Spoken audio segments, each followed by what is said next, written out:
اللہ تعالیٰ جل شانہ قیامت کے دن ہمارے وجود دوبارہ اٹھائے گا اور اپنے حضور بندوں کو کھڑا کرے گا اور ان سے سوال پوچھے گا. یہ نہیں ہے کہ جو مرضی کرتے گئے. ایک آدمی نے ظلم کیا، جبر کیا، زیادتیاں کی، لوگوں کا حق لوٹا، لوگوں کا مال غصب کیا، عزتیں پامال کی، اور اتنا مؤثر تھا کہ عدالتیں وہ خرید لیتا تھا، کچہریاں وہ خرید لیتا تھا، پولیس وہ خرید لیتا تھا، کوئی سے پوچھنے والا نہیں تھا، اس کی بات چلتی تھی، اس کا فون چلتا تھا، اس کا رکا چلتا تھا، عیش و عشرت کی زندگی گزاری اور مر گیا. ہزاروں کے حق غصب کر کے، ہزاروں کا مال ہڑپ کر کے، لوگوں کی آبروئیں لوٹ کے مر گیا اور قبر میں چلا گیا. بس قصہ ختم. اب نہ وہ اٹھے گا، نہ اس سے حساب لیا جائے گا. تو پھر انصاف کہاں گیا؟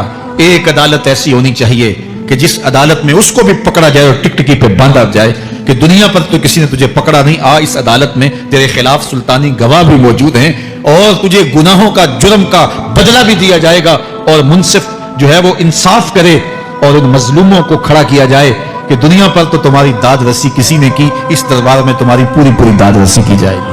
عقل مانتی ہے کہ ایک ایسا دربار ہونا چاہیے، ایسا احتسابی عمل ہونا چاہیے، ایک ایسی عدالت لگنی چاہیے کہ جس کا کہیں جسے انصاف نہیں ملا اس کو وہاں جا کے انصاف ملے. اور وہ دن قیامت کا دن ہے. اس کا یقین زندگی میں نظم پیدا کر دیتا ہے اور تھر تھر بدن کانپتا ہے کہ آج اگر ہم مؤثر بھی ہو جائیں اور کسی کے سامنے جواب دے نہ ہو، لیکن ایک عدالت تو ہے جہاں ہم نے جواب دہ ہونا ہے اور اپنے ایک ایک عمل کا حساب دینا ہے.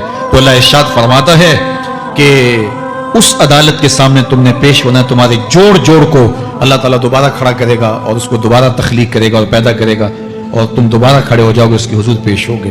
بل یرید الانسان لیفجر امامہ، بلکہ آدمی چاہتا ہے کہ اس کی نگاہ کے سامنے بدی کرے. استغفر اللہ. یہ ایک ظالم کافر تھا، وہ حضور کی خدمت میں آیا، کہنے لگا میں نہیں مانتا قیامت آئے گی. حضور نے اس کو دلائل دیے.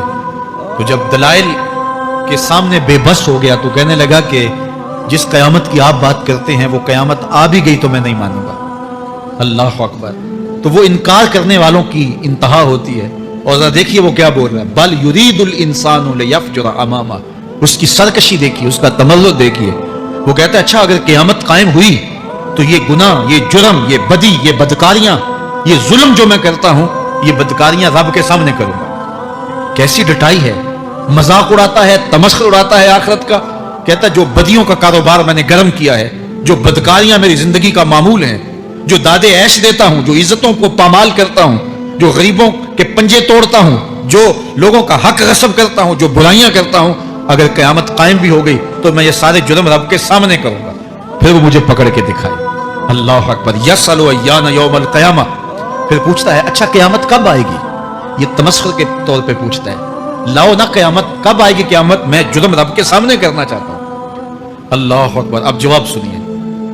اب لفظوں کا ترجمہ اس زور سے کیا ہی نہیں جا سکتا جس زور کے لفظ ہیں. وہ کہتا ہے قیامت کب آئے گی، میں تو یہ جرم رب کے سامنے کرنا چاہتا ہوں. کوئی قیامت نہیں ہے. مذاق اڑاتا ہے. قیامت کب آئے گی. آواز آئی فائزہ برق البصر وخسف القمر وجمع الشمس والقمر. جب قیامت آئے گی تو آنکھیں چندھیا جائیں گے، چاند بے نور ہو جائے گا، سورج اور چاند اکٹھے ہو جائیں گے. یقول الانسان یومئذ این المفر. آج جو کہتا ہے کہاں ہے قیامت، اس دن بھاگتا پھرے گا. کوئی پناہ گاہ ہو بتاؤ، کوئی ہے ٹھکانہ چھپنے کا، کوئی پناہ گاہ ہے. کلا لا وزر. آواز آئے گی کوئی ٹھکانہ نہیں ہے. آج کوئی ٹھکانہ نہیں ہے. الی ربک یومئذ المستقر. اگر ٹھکانہ ہے تو صرف رب کے پاس ہے. انہیں ٹھکانہ ملے گا جو رب کے بندے ہیں اور اس کی دہلیز پہ آنے والے ہیں. ینبأ الانسان یومئذ بما قدم واخر. اللہ تعالیٰ اس دن بتا دے گا جو آگے بھیجا اور وہ بھی بتا دے گا جو پیچھے چھوڑا. ایک ایک چیز تشت ازبام ہو جائے گی. یوم تبلی السرائر فما له من قوت ولا ناصر. اللہ فرماتا سارے راز کھل جائیں گے. جو بند کمروں میں جرم کیے، دادے عیش دیتا رہا، وہ بھی کھل جائیں گے. اور پھر کوئی طاقت نہیں ہوگی، کوئی زور نہیں ہوگا، کوئی زر نہیں ہوگا جو اس کو بے نقاب ہونے سے بچا سکے. اے داور حشر میرا نامہ اعمال نہ پوچھ، اس میں کئی پردہ نشینوں کے بھی نام آتے ہیں. تو وہ کتنا سخت دن ہوگا. ارشاد فرمایا جائے گا کہ جو آگے بھیجا، جو پیچھے چھوڑا، جو جرم کرتا رہا، جو نیکیاں کی، جو برائیاں کی، سب کچھ تشت ازبام ہو جائے گا. بل الانسان علی نفسہ بصیرہ. بلکہ آدمی خود اپنے حال پر اچھی طرح خود آگاہ ہے. ہم اسے نامہ اعمال کے دفتر دیں گے جہاں سب کچھ لکھا ہوگا. قرآن بتاتا جب نامہ اعمال سامنے آئے گا تو وہ بے ساختہ پکار اٹھے گا، ما لہذا الکتاب لا یغادر صغیرۃ ولا کبیرۃ الا احصاها، ہائے اس کتاب کو کیا ہوا، اس نے چھوٹی بڑی کوئی بات نہیں چھوڑی، سب کچھ لکھ دیا۔ نامہ اعمال سامنے ہوگے، زمین بولے گی، ہاتھ پاؤں بولیں گے، فرشتے بولیں گے، کرامن کاتبین بتائیں گے یہ کیا کیا جرم کرتا رہا، کیا کیا گناہ کرتا رہا، تو اس دن ہر شے سامنے آ جائے گی۔ تو یہ تو ثبوت ہوں گے ہی ہوں گے، لیکن اللہ فرماتا ہے ثبوت تو اپنی جگہ، لیکن بل الانسان علی نفسہ بصیرہ، کیا انسان کو خود نہیں پتا کہ وہ کہاں کھڑا ہے؟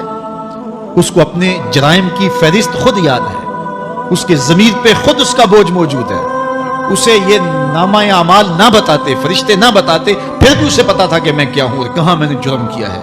وَلَوْ أَلْقَى مَعَاذِيرَهُ، اللہ اکبر، اگر اس کے پاس جتنے بہانے ہوں سب لا ڈالے، جب بھی کوئی اس کا بہانہ نہیں سنا جائے گا۔ قیامت کا دن ہوگا، دنیا کے اوپر تو بہانوں سے انسان بچ نکلتا ہے، کوئی جھوٹ بول لیا، کوئی جھوٹا گواہ پیش کر دیا، کوئی مکر کر لیا، کوئی رشوت چل گئی، کوئی سفارش کام آ گئی، کوئی بہانہ تراش لیا، بات کو توڑ موڑ کے پیش کر لیا۔ لیکن قیامت کا جب دن ہوگا تو کوئی نہ جھوٹا گواہ چلے گا، نہ رب کی پولیس رشوت لیتی ہے، نہ وہاں انصاف کے خلاف کوئی کام ہوگا، اور نہ ہی کوئی بہانہ چل سکے گا۔ اللہ اکبر۔ دوسری بات مفسرین نے یہ بھی لکھی کہ بعض اوقات یہ ہوتا ہے کہ انسان اپنے گناہ پر، اپنے جرم پر کوئی بہانہ تلاش کر کے لوگوں کو مطمئن کر لیتا ہے۔ جو اس نے جرم کیا، کسی سے زیادتی کی، کسی کا حق غصب کیا، تو لوگوں نے ملامت کی تو وہ کوئی بہانہ تراشتا ہے اور لوگوں کو مطمئن کر لیتا ہے۔ بعض کا لاجواب کر دیتا ہے، بعض کا مطمئن بھی کر لیتا ہے۔ وہ لوگوں کو تو مطمئن کر لیتا ہے لیکن وہ خود مطمئن نہیں ہو سکتا۔ جس نے جرم کیا ہوتا ہے، جرم اس کو اندر سے ڈستا رہتا ہے، اس کا ضمیر اس کو ٹھوکریں مارتا رہتا ہے، اندر کی بے چینی اسے تنگ کرتی رہتی ہے۔ اگرچہ وہ دلائل سے، مکر و فریب سے، باتوں کو توڑ موڑ کے عذر کر لیتا ہے، کوئی بہانہ بنا لیتا ہے، لیکن اس کے باوجود اس کے اندر کوئی چین، اندر کوئی اطمینان نہیں ہوتا۔ اللہ اکبر۔ تو مجرم بے چین رہتا ہے۔ آج ہماری بے چینیوں کا ایک سبب ہمارا مالک کی دہلیز سے منہ موڑنا اور بہت سارے دیدہ نادیدہ گناہوں کا ارتکاب کرنا ہے۔ جب ہم سے سستیاں ہو جاتی ہیں، کوتاہیاں ہو جاتی ہیں، تو وہ گناہ ہمارا پیچھا نہیں چھوڑتے اور ہمیں بے چین اور مضطرب رکھتے ہیں۔ تو بعض اوقات جو ہے وہ ہم کہتے ہیں کہ پتہ نہیں بے چینی کیا ہے۔ بے چینی گناہوں کی ہے۔ گناہ طبیعت میں بے چینی پیدا کر دیتا ہے، سکون نہیں آنے دیتا۔ اطمینان کی دولت چھن جاتی ہے جب کوئی شخص گناہ کرتا ہے، اور یہ لازمی نہیں ہے کہ وہ کسی کا حق غصب کرے، اس نے کسی کی عزت ہی پامال کی ہو، اس نے کسی کی آبرو پہ حملہ کیا ہو۔ اگر نماز چھوڑی ہے تو بے چینی یہ بھی کم نہیں ہے، یہ رب کی نافرمانی ہے۔ اگر اس کی نظر بھٹکی ہے تو یہ بھی کم بے چینی نہیں دیتی۔ اگر اس کا خیال بہکا ہے، اس نے زبان سے کسی کو دکھ دیا ہے، اس نے کسی کے لیے سب و شتم کا انداز اختیار کیا ہے، گالی گلوچ کا رنگ اختیار کیا ہے، تو پھر کیا ہوا کہ یہ بے چینی اندر کو توڑتی رہتی ہے۔ انسان چلتا پھرتا ہے لیکن اسے طمانیت نہیں ملتی، اسے سکون نہیں ملتا۔ سکون کب ملے گا؟ سکون تب ملتا ہے جب کسی سے زیادتی کی ہو تو اس سے جا کے معافی مانگ لی جائے، اور اس لجاجت کے ساتھ معافی مانگی جائے کہ وہ مجبور ہو جائے معاف کرنے پہ، تو پھر اندر طمانیت اتر جاتی ہے۔ اگر رب کی نافرمانیاں کی ہیں تو لیلۃ القدر کے دامن میں اس سے معافی مانگ لو، اتنی لجاجت سے معافی مانگو، اس قدر رو کے معافی مانگو، ترلے منت پہ اتراؤ، ہاتھ جوڑو، آنسو بہاؤ، چیخو، چلاؤ، رو، اس کی دہلیز سے لپٹ جاؤ، اس سے اپنے گناہوں کی معذرت کرو۔ جب مالک نے معاف کر دیا، اندر کی ساری بے چینیاں مٹ جائیں گی، دل کو قرار مل جائے گا، دل کو تسکین نصیب ہوگی۔ تسکین اس کی دہلیز سے تمہیں ملے گی، یہ اندر سے پھوٹتی ہے، باہر سے نہیں آتی ہے۔ تسکین کے قافلے اندر ہی اترتے ہیں، اندر سے اس کے سوتے پھوٹتے ہیں، اس کے چشمے پھوٹتے ہیں۔ ہم باہر سے ڈھونڈتے ہیں، باہر سے تسکین نہیں ملتی، یہ اندر سے آئے گی۔ اس لیے اس دل کے اوپر لگے ہوئے میل کچیل کو، غلاظت کو دور کر لو اور کھرچ دو دل کے اوپر پڑے ہوئے جتنے بھی زنگ ہیں، تو پھر نتیجہ کیا ہوگا؟ دل ستھرا ہوگا، مصفا ہوگا، مزکا ہوگا، تو پھر دل پر نور ہوگا، تو پھر آپ کو زندگی گزارنے کا لطف، سرور اور مزہ آنے لگ جائے گا۔ تو انسان جب دلیلیں تراشتا ہے، اس سے بعض بات اپنے آپ کو بھی مطمئن کرنے کی کوشش کرتا ہے، اوروں کو بھی مطمئن کر لیتا ہے، لیکن حقیقت میں اطمینان نہیں ہوتا، وہ بے چینی ہوتی ہے۔ تو اللہ تعالیٰ جل شانہ اس کہانی کو بیان کرتے ہوئے ایک اور مضمون کو بیان کیا، اور یہ بالکل درمیان میں جملہ معترضہ کے طور پہ جو ہے وہ نظر آ رہا ہے کہ بات تو چل رہی ہے، تو اچانک اللہ اپنے محبوب سے مخاطبہ فرماتا ہے، کیا ارشاد کرتا ہے، لا تحرک بہ لسانک لتعجل بہ. تو یہ اچانک بات کیوں آ گئی؟ اصل بات یہ تھی کہ جب وحی نازل ہوتی تو آقا کریم علیہ السلام ہمہ تن گوش ہو کے اس وحی کو سنتے، پھر اس کو محفوظ کرنے کی فکر ہوتی کہ جو میں نے سنا ہے وہ اچھی طرح مجھے یاد ہو جائے. اور پھر آقا کریم علیہ السلام کی تیسری فکر یہ ہوتی کہ اس کے جو معارف ہیں، اسرار ہیں، اور اس کے جو ثمرات ہیں، اس کی جو تفصیلات اور نکلنے والے اس کے نتائج ہیں، وہ بھی اچھی طرح جو ہے وہ میں سمجھ پاؤں. تو یہ تین مشقتیں بیک وقت حضور گوارا کر رہے ہوتے. اب قیامت کا ہولناک منظر جو پیش کیا گیا، اور پھر انسان جب اپنے رب کی نافرمانی کرتا ہے تو جو اس کا حال ہوتا ہے، تو یہ سارے مضامین کو اللہ کے محبوب سن رہے تھے. حضور کے قلب اطہر پر گرانی آئی، اور میرے رب کو کیسے گوارا تھا. جو حضور سن رہے تھے جلدی جلدی اس کو زبان پہ لانا چاہ رہے تھے تاکہ وہ اچھی طرح ازبر ہو جائے، لیکن اللہ نے محبوب کی اس مشقت کو دیکھا تو فرمایا لا تحرک بہ لسانک لتعجل بہ. محبوب آپ اپنی زبان کو جنبش نہ دیں، آپ جلدی کرتے ہیں تاکہ وہ جو میں نے سنا ہے وہ میری زبان پہ آ جائے. ان علینا جمعہ وقرآن، یہ ہمارے اوپر ہے، ہم آپ کے دل میں جمع بھی کریں گے، جو آپ کو سکھایا ہے وہ آپ کو یاد بھی رہے گا، وہ آپ بھول نہیں سکیں گے. فَإِذَا قَرَأْنَاهُ فَاتَّبِعْ قُرْآنَهُ، اور جب ہم پڑھ لیں تو پھر اس کے بعد آپ اس کو دہرائیں پڑھیں. ثُمَّ إِنَّ عَلَيْنَا بَيَانًا، پھر اس کی تفصیل بھی ہمارے ذمہ ہے، اس کا بیان بھی ہمارے ذمہ ہے. اس سے وہ لوگ جو حجیت حدیث کا انکار کرتے ہیں اور پھر وہ کہتے ہیں کہ نہیں بس قرآن مجید کی آیات ہیں، اس کے علاوہ اور کچھ نہیں ہے، وہ من اللہ نہیں ہے، تو یہاں غور کرنا ہے. ثُمَّ إِنَّ عَلَيْنَا بَيَانًا فرمایا گیا، پھر ہمارے اوپر ہے اس کا بیان جو آپ کو ہم القا کریں. اور آقا کریم نے فرمایا، سنن نسائی کی روایت ہے، انما اوتیت القرآن ومثلہ معہ، مجھے قرآن دیا گیا اور قرآن جتنے اور علوم بھی میرے سینے میں رکھے گئے. تو صرف قرآن ہی نہیں اتارا گیا حضور کے سینے میں، حضور کے سینے میں بہت کچھ نازل کیا. حضور کا سینہ گنجینہ ہے اسرار و معانی کا، اور اللہ تعالیٰ جل شانہ نے اپنے محبوب کو بہت کچھ عطا کیا. یہ بیان کرنے کے بعد فرمایا کلا بل تحبون العاجلہ وتذرون الآخرہ. اللہ اکبر. کوئی نہیں بلکہ یہ جو تم لوگ ہو اے کافرو، تم اس چیز کو پسند کرتے ہو جو بالکل نقد ہے، جو جلد ملنے والی ہے. دنیا کا سودا نقد ہے، دنیا کے نفع نقد ہیں، دنیا کی لذات نقد ہیں. شیطان کہتا ہے اب چوری کرو اب مال آئے گا، اب زنا کرو اب لذت ملے گی، اب ڈاکہ کرو اب امیر ہو جاؤ. تو دنیا کے سودے نقد ہیں اور آخرت کے وعدے ادھار ہیں. ارشاد فرمایا بل تحبون العاجلہ، تم دنیا کی جو عاجل چیزیں ہیں، جو بالکل نقد سودے ہیں، تم ان کے پیچھے پڑتے ہو. وتذرون الآخرہ، اور آخرت کو چھوڑتے ہو. دوسرے مقام پہ ارشاد فرمایا سورہ الاعلیٰ میں بل تؤثرون الحیات الدنیا والآخرۃ خیر وابقی، تم دنیا کی جیتی زندگی کو ترجیح دیتے ہو، حالانکہ آخرت بہتر بھی ہے اور دائمی بھی. میں آپ کی توجہ چاہوں گا، آخرت بہتر بھی ہے اور دائمی بھی، لیکن تمہاری ترجیح یہ دنیا ہے جس کی آخرت کے مقابلے میں کوئی حیثیت ہی نہیں.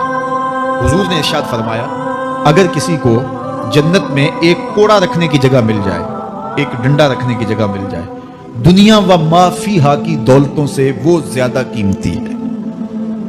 7 براعظموں پہ پھیلی ہوئی کائنات، سمندروں کی تہوں میں قیمتی موتی، پہاڑوں کے دامن میں قیمتی معدنیات، مالیاتی اداروں کے پاس سرمائے، لوگوں کے پاس دولت کے انبار، یہ سارے اکٹھے کر لیے جائیں اور ان کی قیمت لگائی جائے، اور جنت میں ایک ڈنڈا رکھنے کی جگہ، ایک عصا رکھنے کی جگہ، ایک کوڑا رکھنے کی جگہ، وہ جگہ پھر بھی زیادہ قیمتی ہے. پراپرٹی ویلیو ہوتی ہے نا. وہ کہتے ہیں کہ دور دراز دیہات سے 10 ایکڑ فروخت کریں تو یہاں ہمارے بائی پاس پہ اگر لیں تو 1 کنال جگہ آئے گی، 10 ایکڑ فروخت کر کے یہاں 1 کنال ملے گی. اور اگر آپ مزید اس کو فروخت کر کے مزید جو ہے وہ کسی مہنگے علاقے میں چلے جائیں تو ہو سکتا ہے 2 مرلے اس 10 ایکڑ کے مقابلے میں آئیں. تو اس طرح مختلف جگہوں کی پراپرٹی ویلیو ہوتی ہے. اللہ کے محبوب جنت کی پراپرٹی ویلیو بتا رہے ہیں. 7 براعظموں پہ پھیلی ہوئی کائنات کو ایک پلڑے میں رکھیں. پوری دنیا کے اندر جو سرمائے ہیں، جو ماضی میں سرمائے لوگوں نے خرچ کر لیے، جو حال میں موجود ہیں، جو آنے والے ادوار میں لوگوں کے پاس آئیں گے. قارون کا خزانہ اور سرمایے سارے اکٹھے کر کے ایک پلڑے میں رکھ دیں، جنت میں ایک عصا رکھنے کی جگہ پھر بھی زیادہ قیمتی ہے۔ تو پھر دنیا کی آخرت کے مقابلے میں قیمت کیا ہوگی؟ دنیا کی جنت کے مقابلے میں ویلیو کیا ہوگی؟ اور جنت میں سب سے کم جگہ کس کو ملے گی؟ جو سب سے آخر میں جائے گا۔ ظاہر ہے سب سے کم جگہ اسی کے پاس ہوگی جو سب سے آخر میں جہنم کے دھکے کھا کھا کے، رگڑے سہ سہ کے پھر آخر میں جنت میں جائے گا، سب سے تھوڑی جگہ اس کے پاس ہوگی۔ حدیث پاک میں آتا ہے، بخاری میں آتا ہے، حضور نے ارشاد فرمایا کہ جب جہنم سے آخری جہنمی نکالا جائے گا تو اللہ تعالیٰ اسے پوچھے گا بتا تیری کوئی آرزو؟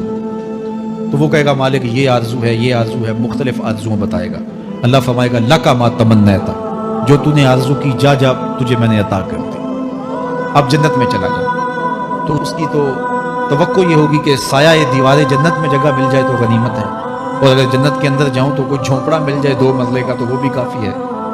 لیکن اللہ اسے کتنی جگہ دے گا؟ اللہ فرمائے گا جا جنت میں، تیرے لیے جنت میں دنیا سے 10 گنا جگہ ہے، 7 بر اعظموں کو 10 سے ضرب دے تو کہا کہ دنیا سے 10 گنا جگہ تیرے لیے۔ اس کو یقین ہی نہیں آئے گا، وہ کہے گا تسخر وانت الملک، میرے رب تو بادشاہ ہو کے مجھ سے مذاق کر رہا ہے؟ اللہ فرمائے گا نہیں، تیرے لیے 10 گنا جگہ ہے، اور اس کے لیے 10 گنا جگہ ہوگی جو سب سے آخر میں جنت میں جائے گا۔ میں آپ کی توجہ چاہوں گا، جو آخری جنتی ہے اس کے پاس کتنی جگہ ہوگی، کتنی پراپرٹی ہوگی؟ آج تو 2 10 20 50 مربع کسی کے پاس ہوں تو وہ اتراتا ہوا چلتا ہے کہ میں اتنا بڑا ذمہ دار ہوں۔ جنت میں آخری جنتی کی جگہ کتنی ہوگی؟ دنیا سے 10 گنا جگہ۔